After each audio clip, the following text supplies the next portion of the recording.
오늘 저에게 주어진 주제가 국제정세, 세계 질서의 변화와 각국의 대응이라는 큰 주제 아래 1번 파트를 맡았으니까 아무래도 세계 질서 변화와 일본의 대응에 대해서 얘기를 해야 할 것 같습니다. 한 40분 정도 얘기를 하겠는데요. 주제가 워낙 크다 보니까 저도 약간 큰 관점에서 일단 말씀을 드리고 질의응답 시간에 조금 자세한 부분을 질문을 해주시면 답하도록 하겠습니다. 일단 먼저 자기소개를 하겠습니다. 지금 개요대 법학부 전체학과 교수로 있습니다. 2007년부터 개요대 교수로 재직하고 있는데요. 개요에서 학부, 석사, 박사 과정 수료까지 했습니다. 그런데 연세대 대학원에 유학을 해서 연대에서 전체학과에서 박사를 했습니다. 그때 한 7년 반 정도 살았던 것 같습니다. 학교에 다니면서 농시에 마지막에 서 있는데 주한일본 대사관 전치부에서 전문조사원 2년 정도 했었습니다. 그 당시가 2002년부터 2004년이었는데 노무현 대통령이 당선된 그 한국 대선하고 그리고 2004년도에 있었던 그 탄핵 전국 속에서 있었던 전선을 제가 전치부에서 분석 담당했었습니다. 그래서 그 당시에 한국의 경험이 저에게 있어서 아주 귀중하고 어느 나라 한국 정치를 분석하는 데 많이 도움이 되고 있습니다.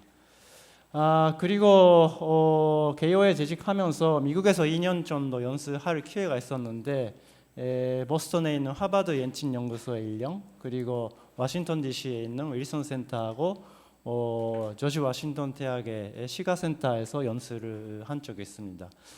그래서 저는 주로 학교에서 한반도 문제 그리고 국제 정치를 담당하고 있는데요.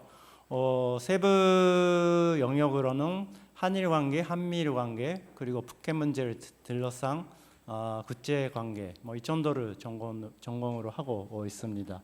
근데 오늘 주어진 주제가 워낙 큰 주제이긴 합니다만은 제가 국제 정치를 하고 있는 관점에서 일단 일본의 외교 안보 정책을 어떻게 제가 바라보고 있는가를 말씀드리고자 합니다. 오늘은 이렇게 진행하려고 합니다. 먼저 기시다 정부 2021년 10월에 출범을 했는데 기시다 정부의 외교 안보 정책 방향에 대해서 간단하게 설명을 드리고 그 다음에 작년 말에 있었던 일본의 국가안보 전략 개정에 대해서 말씀을 드리겠습니다. 이 개정 방향을 보면은 이 큰 주제에 답이 나올 것 같습니다.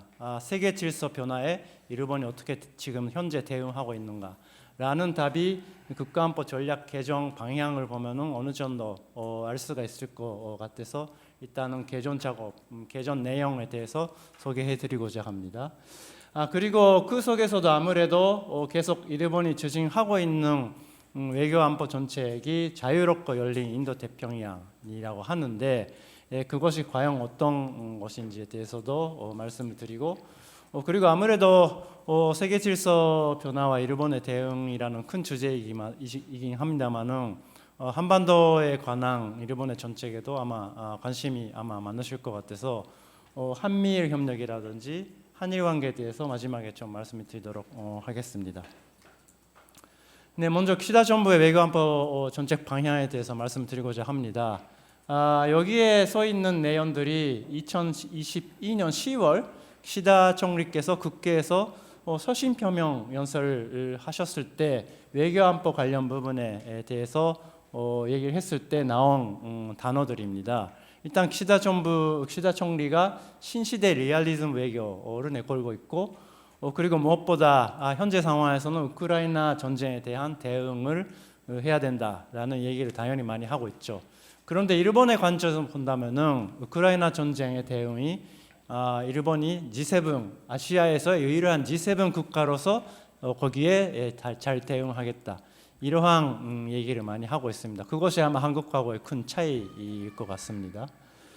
그리고 나중에 말씀드릴 그 안보 전략 개정 작업에서 잘 나타났습니다만은 방위력 정비라든지 이 예산 편성을 새로운 관점에서 하겠다라든지 그리고 한국에서도 많이 뉴스가 되었습니다만은 반격 능력 보유라든지 그리고 경제 안전 보장, 경제 안보라든지 뭐 이러한 부분이 기시다 총리께서 그 당시에 내걸었던 항목들입니다. 그러한 것들이 거의 다 안보 전략 개전 작업에 다 잘 담았다고 생각을 합니다.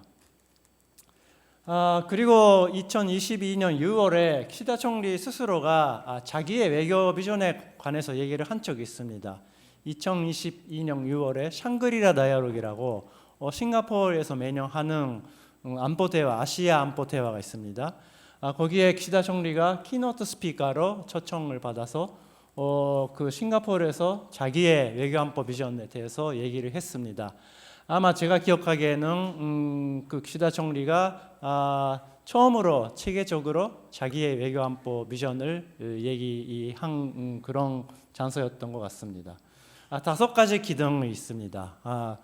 평화를 위한 기시다 비전이라는 제목 아래 5가지 기둥을 영설해서 내걸었습니다.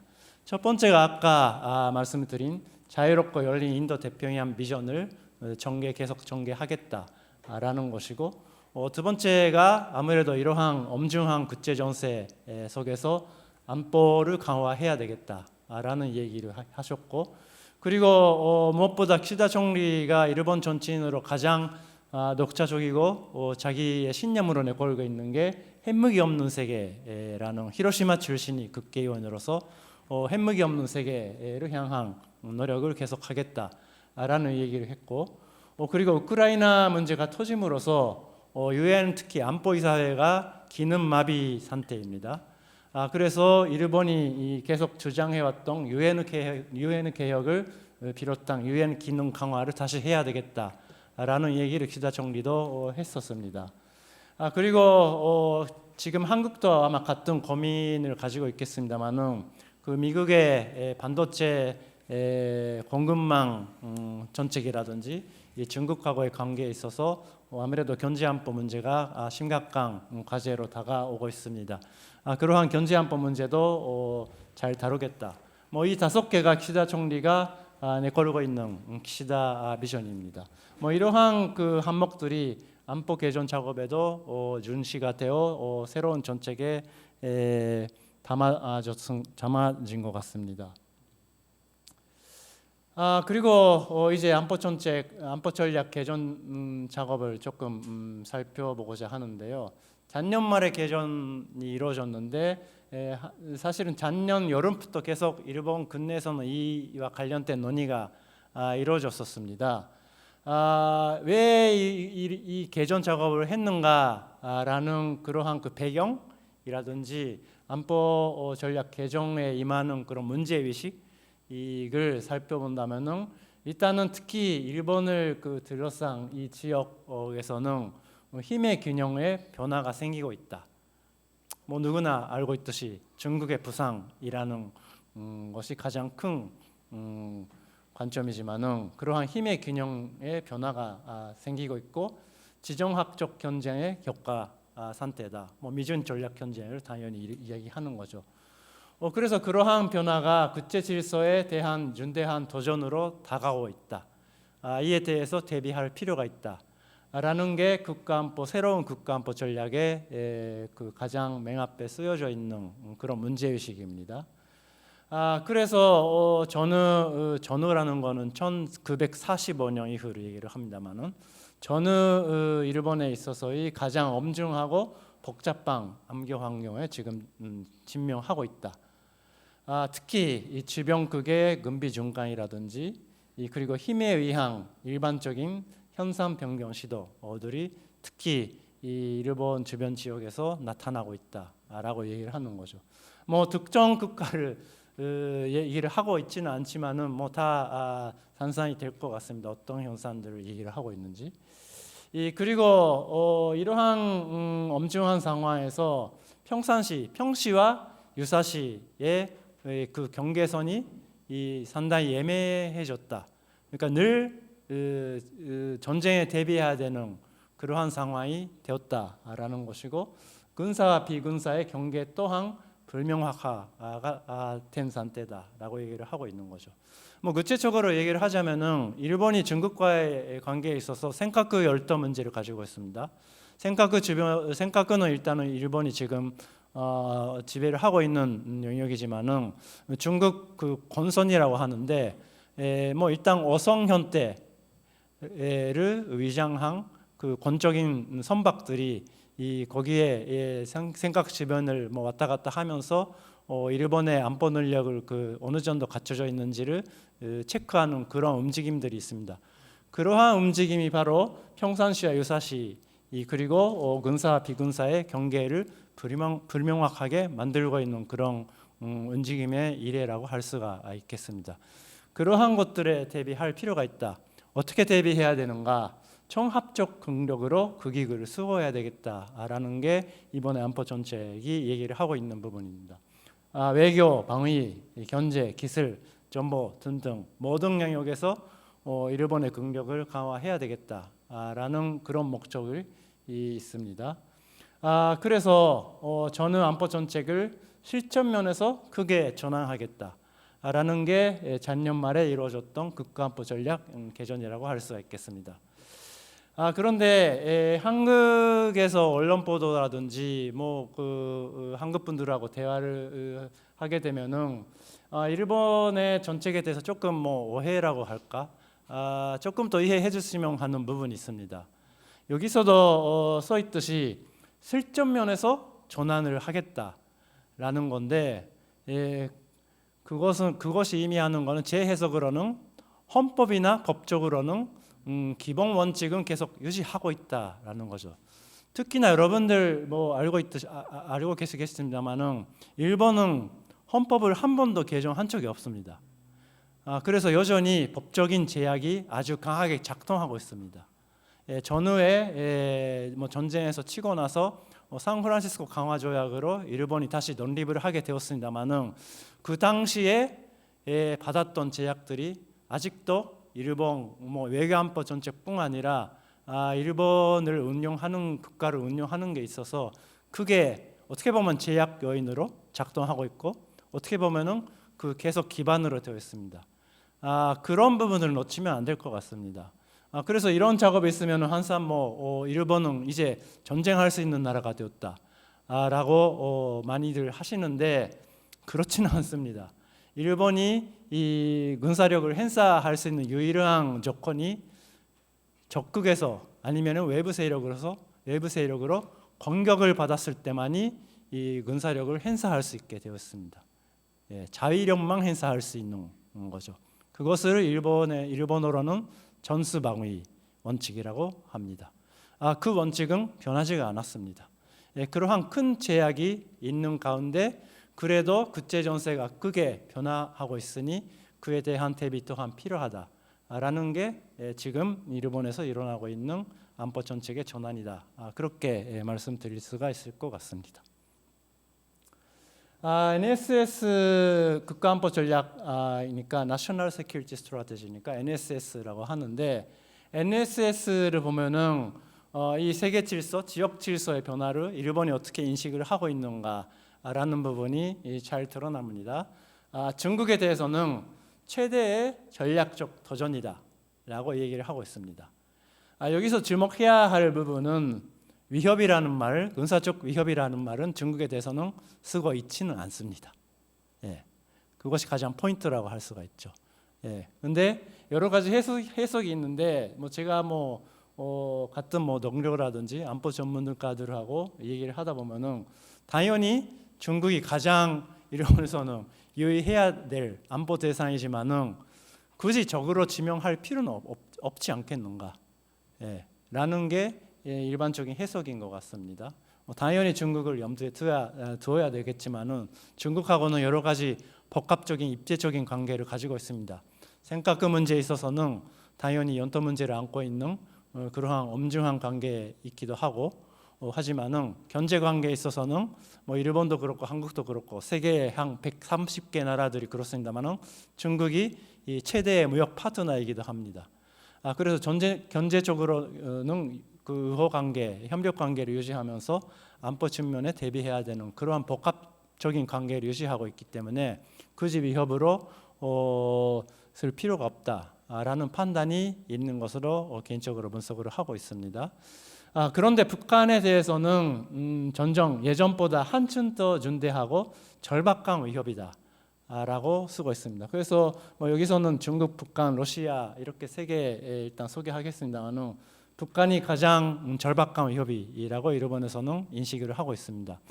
당연히 이 미사일을 많이 발사하고 핵 개발 지속하고 있는 그런 북한이 이 일본의 관점으로는 가장 절박한 군사적인 위협일 수밖에 없습니다. 일본 상공을 넘어서 태평양 쪽에 작당하는 미사일까지 발사를 최근에도 하고 있으니 그러한 북한에 대비를 해야 된다라는 게 기본적인 인식으로 있고, 그리고 러시아에 대해서는 안보상의 강한 우려, 염려 상황이다라고 약간 조금 이것도 좀 신경을 쓴 기술 방식으로 되어 있습니다. 여러분들 아시겠습니다만은 특히나 아베 총리 시절에는 러시아하고의 상당한 관계, 특히나 지도자 간의 개인적인 관계가 있었습니다. 무엇보다 북방 연도 문제를 해결을 해야 되니까 지도자끼리의 의호 관계를 구축하고 그걸 바탕으로 연도 문제를 전향적으로 해결하려고 노력을 했지만은 우크라이나 문제가 터져서 지금으로서는 그것이 현실적으로 많이 어려워졌습니다. 그런데도 러시아하고는 어느 정도의 관계를 좀 유지를 하고 경제적인 관계도 무시할 수가 없기 때문에 이러한 기술이 된 것 같습니다. 이것이 바로 일본이, 특히 일본 정부가 질병 상황을 바라보는 시각, 인식이라고 할 수가 있겠습니다.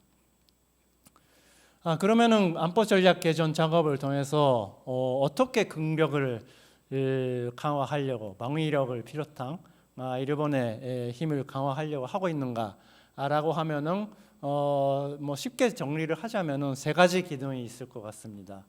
첫 번째는 일본의 독자적으로 자체적인 국력 향상, 두 번째로는 미국과의 동맹 강화, 그리고 세 번째로는 논지국들과의 연대, 파트너 국가들하고의 연대라고도 할 수가 있겠습니다.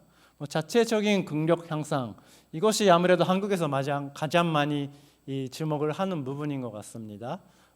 일본에서도 많이 이 부분이 뉴스에 나왔는데 구체적으로 말씀드리자면 예를 들어 GDP 2%를 이제 방위력 강화에 쓰겠다, 방위비로 쓰겠다라든지 이 반격 능력을 정비하겠다라든지 이 중거리 미사일을 이제 지금 가지고 있는 미사일을 개량함으로써 갖겠다라든지 그러한 부분들이 아무래도 이번에 안보 전략 개선 작업을 통해서 눈에 띄는 부분이긴 합니다. 왜냐하면 일본이 이 80년대 이후에 계속 일본의 방위비를 일본 GDP의 1% 수준으로 계속 유지를 해왔습니다. 그것이 미국을 비롯한 나라에서는 조금 더 방위비를 늘리라고 계속 압박을 받아왔습니다만은 그걸 지키고 왔었습니다. 그런데 이제 그것을 지키기가 상당히 어려운 안보 환경이 되었다. 그래서 GDP 2%까지는 올리겠다. 향후 5년 이내를 목표로 GDP 2%까지 방위비 예산을 쓰겠다라는 게 가장 눈에 띄는 대목이었던 것 같고, 한국에서 또 많이 주목을 받았던 부분이 이 반격 능력 부분인 것 같습니다. 특히나 북한, 예를 들어 북한이 미사일을 정말 발사하는 징후가 있거나 발사하려고 할 때 일본에서는 거기에 대한 그 반격을 준비하는 그런 능력을 얘기를 하는데, 그 부분은 일단은 안보 전략 문서를 보면은 반격이라는 말에서 알 수 있듯이 공격을 받아야만이 반격을 할 수 있다라는 건데, 공격 상대방 적대 세력의 공격 시점을 언제로 보느냐에 따라 이 반격 능력 행사 시점이 달라질 수가 있습니다. 그러한 부분이 조금 더 세부적으로 논의해야 되는 부분으로 남아 있는 것 같습니다. 그러한 부분들이 자체적인 국력 양상이고요. 지금은 그 군사력에 대해서 얘기를 했습니다만은 또 그 위에도 사이버라든지 그리고 우주에 있어서의 능력이라든지 경제력이라든지 정보력이라든지 다양한 영역에서 자체적인 그 국력을 향상시켜야 된다. 라는 얘기를 하고 있습니다. 근데 뭐 실질적으로는 일본이 예산적인 제약이 너무나 많기 때문에 과연 그것이 얼마나 현실로 실현될지는 조금 두고 봐야 할 것 같습니다. 그러한 가운데 뭐 일본의 안보 정책의 기축이라고 할 수 있는 게 아무래도 미국과의 동맹 관계 강화라고 할 수가 있습니다. 뭐 이 부분은 뭐 안보 전략 개정 작업을 뭐 안 해도 계속 강화해야 되는 부분이고 강화해 왔던 부분이죠. 그런데 주목해야 할 부분이 이 작년 말에 안보 전략을 개정하고 그 다음에 올 1월에 기시다 총리가 반미를 함으로써 바이든 대통령하고 미일 정상회담을 가졌습니다. 그러한 흐름들이 일련의 흐름이죠. 각각 별도의 움직임이 아니고 안보 전략을 개정하고 그걸 바탕으로 이 바이든 정부하고 그러면은 그러한 그 새로 나온 일본의 안보 전략을 바탕으로 미일 동맹을 어떻게 새로 또 강화해 나갈 것인가라는 얘기를 하게 된 거죠. 그 일련의 흐름이라고 봐야 되고 또 나중에 얘기하려고 하겠지만 나중에 얘기하려고 했지만 지금 얘기해 버리면은 더 그 흐름이 3월에 윤 대통령의 일본 방문 그리고 4월에 윤 대통령의 미국 국빈 방문 그리고 5월에 기시다 총리의 서울 방문 그리고 G7에서의 히로시마 G7 사미트의 윤 대통령 참석과 한미일 정상회담 실형 이러한 흐름이 다 우연한 일치가 아니고 전략적으로 쭉 계산해가지고 이루어진 일련의 흐름이라고 할 수밖에 없습니다. 그러한 것들이 지금 일본의 전략적인 고려에 의해서 그리고 뭐 한국, 미국의 전략적 고려가 잘 맞아 떨어져서 이 지역에서 이루어지고 있다라고 봐야 할 것 같습니다. 그것이 바로 넌지국들과의 연대라는 부분이죠. 당연히 미국의 동맹국, 일본, 한국, 호주, 필리핀, 태국 이러한 그 첫 번째로는 미국과 동맹 관계를 가지고 있는 나라들끼리의 또 연대. 이 지역에서의 미국 동맹 관계를 그 흔히 하브 앤 스포크라고 얘기를 하죠. 근데 이제 하브하고 중심하고 스포크만의 관계가 아니고 스포크 국가들이 이 연대를 해야 이렇게 동그라미 잘 생기는 그러한 연대를 강화해야 되겠다라는 게 일본이 계속 지향하고 있는 바였지만은 안보 전략에서는 그것이 또 간략하게 제정해야 돼야 된다라는 문제의식이 또 다시 나타났습니다. 크와드라는 게 여러분들 아시겠습니다만은 인도는 미국의 동맹국이 아니지만은 일본, 미국, 호주, 인도 이러한 그 네 나라의 연대라는 게 그 넌지국들과 연대해서 가장 일본이 중시하는 부분이고 그리고 최근에는 아무래도 한미일 3자 협력이 또한 이 세 번째 기둥 관점에서 중시하고 있는 그런 정책이라고 할 수가 있겠습니다. 이러한 세 가지 기둥을 일본이 지금 하고 있는데요. 그런데 제가 윤석열 정부의 외교안보 정책을 보면서 안보 정책 새로 나온 걸 보면서 거의 똑같구나라는 생각이 들었습니다. 한국도 지금 소위 그 삼축 체계라고 하는 그 자체적인 방위력 향상 작업을 하고 있고 그리고 미국과의 동맹 관계도 강화를 하고 있고 그리고 한미를 비롯한 그 파트너 국가들과의 연대를 강화하고 있습니다. 그래서 지금 이 시점에서 본다면은 기시다 정부의 외교안보 정책 방향하고 윤석열 정부의 외교안보 정책 방향이 거의 궤를 같이 하고 있다. 방향은 똑같다. 그래서 협력할 수 있는 영역이 아주 넓어지고 많아지고 있다라고 말씀드릴 수가 있을 것 같습니다. 그러한 그 큰 개전 작업을 진행하면서도 일본이 특히 아베 정부 제2기 2012년 이후 아베 정부가 8년 정도 계속되었습니다만은 아베 정부 시절부터 계속 일본이 추진해오고 있는 외교안보 정책이 자유롭고 열린 인도태평양 비전이라고도 하고 전략이라고도 하는데 요즘은 일본 정부는 비전이라는 말도 전략이라는 말도 안 씁니다. 그냥 자유롭고 열린 인도태평양을 실현하겠다라고 하고 있습니다. 공식적으로는 2016년 당시 아베 총리가 일본이 주최한 아프리카 개발 회의에서 한 명설에서 이 컨셉 개념이 공식적으로는 나왔습니다만은 그 후에 계속 일본이 이 컨셉을 가지고 이 지역의 평화와 안전을 계속 주도적으로 실현하려고 노력을 하고 있는 중입니다. 스가 정부도 이 노선을 계승하고 있습니다. 이거는 그냥 외무성 사이트에서 한국어가 없었으니까 그냥 영문 일본 외무성 설명을 그대로 가져왔는데 그 자유롭고 열린 인도 태평양이 뭐냐라고 할 때 이것도 세 가지 기둥이 있습니다. 첫 번째는 그 법의 지배라든지 자유한행이라든지 자유무역이라는 소위 룰 기반, 법에 기반한 국제 질서를 유지하고 발전시켜 나가는 게 그것이 이 허입이 얘기하고 있는 첫 번째 기둥이고, 두 번째는 뭐 경제적인 번영인데, 근데 경제적인 번영을 실현하기 위해서 일본의 그 자유롭고 열린 인도 태평양 허입이라고 하는데, 허입에서 준시하고 있는 거는 여기서 커넥티비티라고 얘기를 하고 있는 부분입니다. 연결성이라고 아마 번역이 되겠지만은 뭐 동남아 국가라든지 인도라든지 그러한 파트너 국가들과의 연결성, 커넥티비티를 만들어감으로써 함께 이 지역의 번영을 누리겠다라는 게 허입의 두 번째 기둥이고, 세 번째가 평화, 안보 이런 부분인데요. 이 세 번째에서 준시하고 있는 거는 여기서 캐파시티 빌딩이라고 써 있는데, 그 동남아라든지 최근에는 태평양 도서국이라든지 그러한 일본이 준시하고 있는 지역 국가들의 능력 구축 지원을 일본은 계속 하고 있습니다.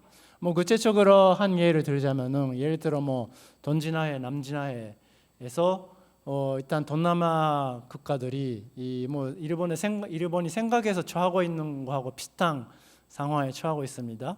중국의 건선이 들어와서 상대방의 영역을 이렇게 감시 전차를 그런 행동을 하고 있는데, 사실은 동남아 국가들은 거기에 대한 대비가 좀 약간 미비한 부분이 있습니다. 뭐 해양 견찰력이라든지 그러한 능력이 약간 미비한 부분이 있는 걸 일본이 그걸 도와주는 그러한 능력, 캐파시티를 구축하는 걸 지원하는 그런 역할을 하고 있습니다. 이것이 일본이 과거 몇 년 동안 계속 추진해 왔던 부분인데, 사실은 이런 것들이 한국 정부도 하고는 있습니다. 하고는 있는데 일본이 이거를 아무래도 조금 더 체계적으로 이런 컨셉 개념을 내걸면서 잘 추진해 왔던 것 같습니다. 그래서 뭐 윤 정부도 작년 말에 한국 정부의 인태 전략을 발표했습니다만은 기본적으로 유사한 점이 많다고 저는 생각을 하고 있습니다. 그래서 앞으로 한일이 이 인태 전략이라든지 이 지역에 있어서의 평화라든지 이 번영을 실현하기 위해서 같이 협력하고 노력할 수 있는 부분이 더 많아질 것이다. 지금 한일 관계가 개선돼가고 있습니다만은 그러한 부분의 협력이 앞으로 좀 더 진행될 거다. 저는 그렇게 보고 있습니다. 근데 이러한 허입인데요, 키다 총리 정부 들어서 이 허입을 조금 더 진화시키려는 노력이 있었고, 올 3월 21일이라고 기억을 하고 있습니다만은 3월 하순에 키다 총리가 인도를 방문했을 때 이 허입을 실현하기 위한 새로운 계획이라는 걸 발표했습니다. 근데 이 계속 진행해 왔습니다. 이 키다 정부가 왜 다시 이 허입이라는 개념을 주시하게 되는가라는 걸 이것도 외무성 사이트에서 가져온 걸 보면은, 지금 국제 정세가 다양한 시각들, 뭐 러시아의 입장도 있고 우크라이나의 입장도 있고, 그리고 지금 글로벌 사우스라고 늘 얘기를 합니다만은, 뭐 미국 쪽도 아니고 뭐 중국 러시아 쪽도 아니고 소위 제3지대 같은 그런 나라도 있습니다. 그리고 여러 가지 시각이 지금 국제 정세에 나타나고 있는데, 그러니까 뭐 메인스트림한 주류한 시각이라든지 개념이 지금 없어진 거죠. 그러한 가운데 일본이 계속 주창해왔던 허입이라는 거는 그러한 그 여러 가지 시각을 통합할 수 있는 그러한 비전이 될 수 있다라는 게 일본이 가지고 있는 문제의식인 것 같습니다. 그것이 마지막 부분에 써 있는데 국제사회에서 협력을 이뤄낼 수 있는 한 큰 그러한 그 글쓰러 허입이라는 개념이 유용하다.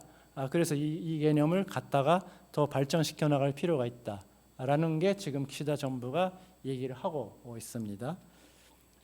그래서 그거를 또 힘차게 추진해 나가기 위해서 새로운 계획을 발표했고 거기에 또 4가지 기둥이 있는데 뭐 나중에 또 자세히 보시면 되겠습니다만은 일단은 법의 지배라는 걸 계속 지켜나가는 노력은 계속 해야 되겠다. 근데 여기서 주목해야 되는 이 하이라이트는 제가 직접 했습니다만은 그러니까 지금 우크라이나나 중국의 상황을 보다 보니까 아무래도 약자가 어려운 상황이 많이 돼가고 있는 것 같다. 그러한 약자가 힘에 의해서 밀리거나 패배하지 않는 그러한 질서를 그러한 룰이라든지 질서를 지키고 발전시켜 나갈 필요가 있다라는 게 첫 번째 기둥이고요. 두 번째로는 인대 지금 여러 가지 과제 인대 지역에 여러 가지 과제들이 있는데 그러한 과제들 계속 해결해 나가겠다라는 건데 제가 주목했던 부분은 서스테이너빌리티하고 레지리엔스라는 부분입니다. 그러니까 계속 지속 가능하고 같이 갈 수 있는 그런 예를 들어 정책이 계속 지속될 수 있고 서스테이너블한 그런 부분을 추구하겠다. 어느 정부 새로운 정부가 들어서 정책 바뀌거나 그렇게 되지 않도록 노력을 하겠다라는 것이 제가 주목했던 부분이고요. 그리고 세 번째로는 허입부 첫 번째 허입부가 나왔을 때 3가지 기둥에도 있었지만은 계속 커넥티비티를 준시를 하고 있습니다만은 커넥티비티가 이제 다양하게 이루어져야 된다라는 다층적으로 이루어져야 된다라는 게 기시다 총리가 새로 얘기를 한 부분이고 그리고 4번째 기둥으로는 이제 그 해양 안보는 당연히 발전시켜 나가야 되겠지만은 항공, 우주라든지 그러한 그 다양한 영역에서의 안보 또한 필요하다라는 거죠. 이것도 계속 허입부가 첫 번째 처음으로 나왔을 때부터 계속 얘기를 해 나가는 부분이지만은 해양 안보에 대한 그 능력 구축을 채용하겠다라든지 그리고 그 바다뿐 아니라 하늘이라든지 우주에서의 안보 구축 지원도 하겠다. 그러한 얘기를 기시다 총리가 얘기를 하고 있습니다. 그래서 이러한 그 정책이 이 안보 개정과 맞물려서 일본이 지금 추진하고 있는 정책이다. 그렇게 얘기를 하고 할 수가 있을 것 같고요. 보다 더 구체적으로 어떻게 추진하고 있는가라는 이 표에 이 슬라이드에 나와 있는데 기본적으로 인대 지역을 본다면은 일본, 한국, 중국이라는 소위 큰 나라들 메이저 국가가 있고 그리고 동남아도 이제 인도네시아라든지 베트남 같은 경우는 인구도 크고 경제력이 크지만은 아직까지는 그 한중일이라는 너무나 세계적으로 메이저 파워에 비해서는 약간 조금 더 상대적으로 세컨드 레이어에 있는 그런 나라들하고 아세안이라든지 대표한도서구 그러한 지역을 대상으로 하고 있습니다. 그러다 보니까 이제 그 개발 지원이라든지 ODA라고 하는 개발 지원이라든지 캐파시티 빌딩이라든지 그런 것이 아무래도 중심적인 정책, 실질적인 정책으로 많이 사용하고 있는데, 근데 과거 같은 경우에는 일본이 전부 개발 지원을 동남아라든지 대표한 도서국에 할 때는 상대방이 요청을 해야만이 지원을 그러니까 이런 걸 좀 만들고 싶다. 이런 프로젝트가 있다. 노를 만든다. 철도를 칸다. 다리를 걸어야 된다.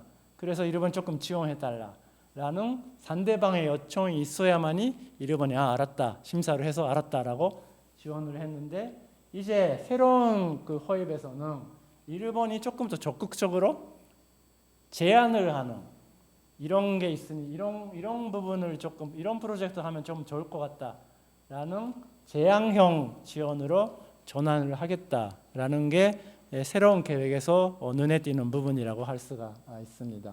왜 이런 걸 하게 됐냐면은 솔직하게 말하면은 아무래도 중국이라는 그 나라가 뭐 아세안이 물론이고 대표한 도서국이라든지 아프리카 제국이라든지 여러 지역에 지원을 많이 하고 있고 그럼으로써 어떻게 보면 그 영향력을 확대하려고 하고 있는 거죠.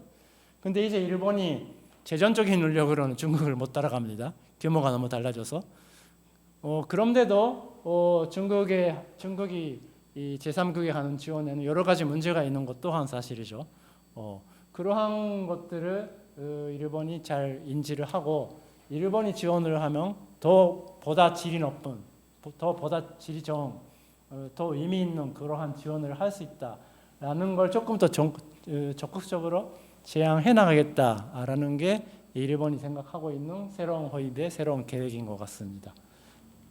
특히나 아세안 대표한 도서국 그리고 뭐 인도도 그렇고 아프리카 이러한 그 소위 일본에서 지금 글로벌 사우스라고 하고 있는 나라들에 대해서 그러한 지원을 하는 것을 많이 염두에 두고 있는 것 같습니다. 네, 이것이 허입에 관한 얘기였고요. 그리고 논지국 파트너 국가들의 연대에 대해서 조금 더 설명을 드리자면은 뭐 사례로는 한미일 안보 협력이 아무래도 가장 중요한 것 같습니다. 일단은 윤석열 정부가 들어서 많이 활성화가 되었습니다. 뭐 여러분들도 뉴스에서도 아마 많이 보셨겠습니다만은 이제 한미일 합동 연습이 정례화가 되었습니다. 예를 들어 탄도미사일 앞에 보고 하려고요? 네. 저기요. 네. 얼굴이 잘 안 나오면 안 되니까. 근데 이거를 보지 않으면 얘기할 수가 없는데 어떻게 해야 되겠는지 모르겠습니다. 네. 일단은 한미일 안보 협력을 하고 있는데 이제 윤 정부에서는 특히나 뭐 대북 억지력, 방위력을 강화를 하려고 하다 보니까 보다 효율적으로 그러한 작업을 하려면은 한미일 안보 협력이 불가피한 것 같습니다. 그래서 그러한 노력들을 하고 있고 작년 11월 프놈펜에서 있었던 한미일 정상회담에서는 이제 북한 미사일에 관한 정보 공유, 실시간 공유를 하자라는 합의가 있었고 이것이 올해 안에 실현시키자라는 확인을 최근에 또한 했습니다. 뭐 이거는 구체적으로 얘기를 하면은 북한이 미사일 발사하면은 보통 뭐 일반적인 미사일이라면은 이렇게 궤도를 이렇게 그리고 작동하는 거 아니겠습니까? 근데 소위 그 부스트 페이즈 발사 직후는 한국에서는 잘 보이고 작당 마지막에 떨어지는 부분은 일본이 잘 보이는 거죠. 근데 최근에 발사 결과 한일 분석 결과를 보면은 몇 발 발사했는지 어디에 작당했는지가 약간 틀리는 경우가 있습니다. 그것이 정보 공유가 안 되어 있기 때문이죠. 세 나라가 공유하게 되면은 실시간으로 언제 발사했고 어디서 발사했고 어떤 궤도를 그리고 어디에 작당한 것까지 잘 보이게 됩니다. 그래서 뭐 한국뿐만 아니라 일본에 있어서도 아주 의미가 있는 그러한 그 정보 공유를 같이 하자라는 거에 일단 합의를 했습니다. 근데 그 일본에 있어서도 한국에 있어도 의미가 있는 그런 협력이지만은 근데 크게 보면은 아무래도 그것은 미국이 가장 원하고 있고 바라고 있는 그런 협력인 것 같습니다. 왜냐하면은 바이든 정부가 작년 22년 10월에 국가안보 전략을 발표하면서 거기서 나오는 새로운 게 뭐 새롭진 않지만은 거기서 나온 개념이 그 integrated deterrence 동합 억제라고 번역을 했습니다만은 동합 억제 전략을 지금 지향하고 있습니다. 동합 억제라는 거는 뭐 협력할 수 있는 나라들의 능력을 동합하는 그런 거. 그리고 뭐 해상, 육상, 사이버, 아우터 스페이스 여러 가지 영역 도메인을 통합하는 것도 있고 뭐 여러 가지 여러 가지 다 동합하자라는 약간 애매한 개념이긴 합니다만은 여기서 가장 인태 지역에서 중시하고 있는 것이 한미일의 방위력, 억제력 통합입니다. 그래서 이 큰 그림에서 보면은 그 미국의 전략이 있고 다행히 일본하고 한국 정부가 거기에 또 맞춰가는 그런 모양새가 지금 되고 있는 것 또한 사실입니다. 그래서 이 3자 건조가 잘 되어 있다 보니까 윤석열 정부가 들어서 벌써 3번 한미일 정상회담이 있었습니다. 작년 나토 6월 때 있었고, 작년 11월 프놈펜에서 있었고, 그리고 아주 짧았지만은 히로시마에서 또 만났고, 그리고 보도에 따르면은 이제 여름쯤 미국에서 바이든 대통령이 초청해서 4번째 한미일 정상회담이 이루어질 것 같습니다. 제가 뭐 한미일 협력을 오랫동안 워치하고 연구하고 있는데 이렇게 빈번하게 정상이 만난 적이 없었습니다. 그만큼 한미일 안보 협력이 지금 잘 되고 있다라는 것을 보여주는 것 같습니다. 마지막으로 한일 관계 조금만 얘기를 하고 끝내도록 하겠습니다. 한일 관계가 뭐 이 부분은 뭐 여러분들 뭐 저보다도 잘 알고 계시겠습니까? 그냥 사실관계를 그냥 생략하고 지금 샤틀 외교가 복원했고 앞으로도 관계 개선이 계속 이루어질 것 같습니다만은 과제가 당연히 있긴 하죠. 그런데 3월달 대통령께서 일본을 방문했을 때 제가 있는 개요 대학을 방문해 주셨습니다. 거기서 연수를 하시고 학생들과의 질의응답 해주셨고 연설하시는 가운데 여기에 써 있는 그러한 말씀을 하셨습니다. 저는 전적으로 공감하고 동의를 하고 있습니다. 가까운 이웃인 한국과 일본이 여러 가지 가치를 공유하고 있다. 그것 자체가 의미 있는 것이다. 근데 안타깝게도 10년 동안 한일 관계가 너무 안 좋다 보니까 원래 뭐 나추럴 파트너, 당연히 협력해야만 할 파트너였는데 그것이 협력하지 못한 상태였죠. 그런데 이제 다시 협력을 할 수 있는 그런 계기가 여러 측면에서 윤 대통령의 노력도 있고 엄중한 국제 정세도 있다 보니까 협력해야만 하는 그런 상황이 된 것입니다. 그래서 그러한 협력을 해야 하는데 아무래도 이 지역에 있어서는 한일이 같이 그러한 그 연대 작업을 주도하고 이끌어 나가는 그런 책무가 있고 그렇게 해야만 한다. 그러한 취지의 말씀을 하셨습니다. 그래서 한일이 앞으로 그런 방향으로 나가야 된다라고 저는 생각을 하고 있습니다. 뭐 당연히 특히나 한국에서는 대통령의 결단에 따라가지 못하고 있는 아직까지 불안하고 의심을 가지고 있는 여론이 있는 것은 잘 알고 있습니다. 뭐 일본에서도 그런 시각이 있긴 합니다만은 시간 관계상 생략을 하겠지만은 여론조사가 최근에 발표되었습니다. 요미우리 신문하고 한국일보가 최근에 한일 공동 여론조사 결과를 발표를 했는데 이거를 보면은 잘 아시겠습니다만은 현재 한일 관계 개선의 움직임에 대해서 일본에서는 84%가 긍정적으로 지지하고 있습니다. 그런데 한국에서는 거의 절반씩으로 갈라져 있는 것이죠. 그런데 약간 그 거무되는 부분, 긍정적인 부분도 있는 것 같습니다. 몇 가지만 소개를 해드리자면은 예를 들어 그 한미일 건조에 대해서는 과거에 비하면은 특히나 한국 쪽에서 긍정적으로 보는 시각이 많아졌습니다.